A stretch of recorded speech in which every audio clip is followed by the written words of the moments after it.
Really famous story that I've been hearing in Thailand, and I want to share it with the whole world if I could. This is a story about the Buddha and a homeless man. One day there was a homeless man, and he's been trying to gather food, and he keeps noticing every day his food disappears. One day he caught the mouse that kept stealing his food, and he asked the mouse, "Why are you stealing from me?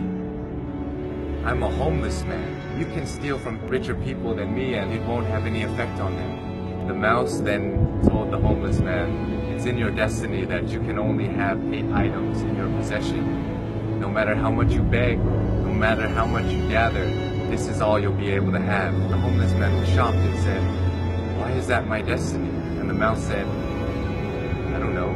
You should try and ask the Buddha." So the homeless man goes on his journey to go find the Buddha, and as he's going, it gets late, so he ends up at a wealthy family's house, and he asks if he could stay the night. They let him in, and they ask him, "Young man, why are you traveling so late?" And he answered, "I have a question for the Buddha, and tomorrow I'll be on my way." The family then says, "Can we give you a question to ask the Buddha? We have a 16-year-old daughter who can't speak. We just want to ask, what do we have to do to make her speak?" So the homeless man thanks them for shelter and tells them, "Of course, I'll ask your question for you." So the next morning he goes and continues his journey and sees a sea of mountains that he has to cross. He climbs up one mountain and he meets a wizard. The wizard decides to use his staff to take the young man and himself, fly them across the sea of mountains. And the wizard asks the young man, "Where are you going? Why are you deciding to cross these mountains?"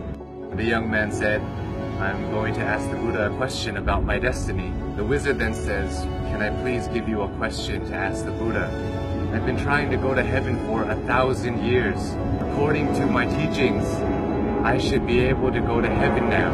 Can you please ask the Buddha, what do I have to do to get to heaven? Of course, I'll ask your question for you." And as he continues on his journey, he runs into his last obstacle, which is a river that he cannot cross. Luckily, he meets a giant turtle who decides to take him across the river. And as they're crossing the river, the turtle asks, "Where are you going?" "I'm going to see the Buddha. I'm going to ask him a question about my destiny."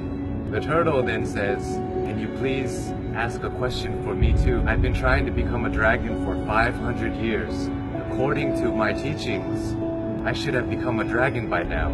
Can you please ask the Buddha, what do I have to do to become a dragon?" So the young man thanks the turtle for taking him across the river and says, "Of course, I'll ask you a question for you." The homeless man finally meets the Buddha, and the Buddha tells everybody, "I will answer 3 questions for everybody here, but only 3 questions." And the young man is shocked. He has 4 questions to ask. So he thinks carefully. He thinks about the turtle. The turtle's been living for 500 years trying to become a dragon. The wizard has been living for 1,000 years trying to get to heaven. And that young girl is going to have to live her whole life being unable to speak. And then he looks at himself. He says, "I'm just a homeless beggar. I can just go back home and continue begging." So as he looks at everybody else's problems, his problem suddenly seems so small. So he feels sorry for the turtle, the wizard, and the young girl, and decides to ask all of their questions. So he asks the Buddha, and the Buddha answers. The turtle is unwilling to leave his shell. As long as he's unwilling to leave the comfort of his shell, he will never become a dragon. The wizard always carries his staff and never puts it down. It acts as an anchor, keeping him from heaven. And as for the girl, she'll be able to speak when she meets her soulmate. So the homeless man bowed to the Buddha and went on his journey back home. He reunites with the turtle and he tells the turtle, "Hey, you just have to take off your shell and you become a dragon." The turtle then takes off his shell, and inside his shell were priceless pearls found in the deepest parts of the ocean. And he gives it to the homeless man and tells him, "Thank you. I no longer need this because I'm now a dragon." And flies away. The homeless man reunites with the wizard on the top of a mountain and says, "Hey, you just have to put down your staff, then you'll be able to go to heaven." The wizard lets go of his staff by giving it to the young man, says thank you, and ascends to heaven. The young man now has wealth from the turtle and power the wizard. He goes back to the family that gave him shelter, and he tells them that Buddha said, your daughter will be able to speak when she meets her soulmate. And at that moment, the daughter came downstairs and said, hey, is that the man that was here last week?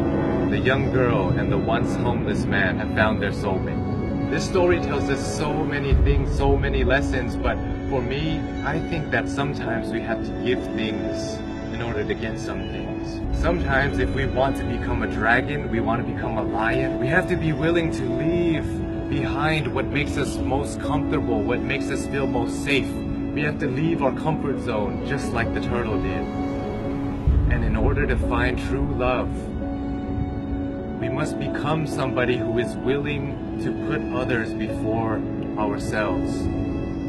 When you're alone and when you're lost in your thoughts, sometimes your problems seem so big and it may seem like it's the end of the world, but if we look at other people's lives, other people who don't have as much opportunity as us and who have it worse than us, sometimes it makes our problems seem so much smaller. And if we're willing to lend a hand to those who are struggling more than us, willing to help them, it may change the course of your life, your destiny, and the universe may repay you in such a way that you never would have imagined.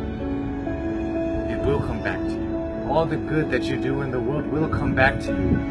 If you're going through hard times right now, I hope this story helps. My name is Sean Uranahina. I love you all, and I hope you have a wonderful, wonderful life.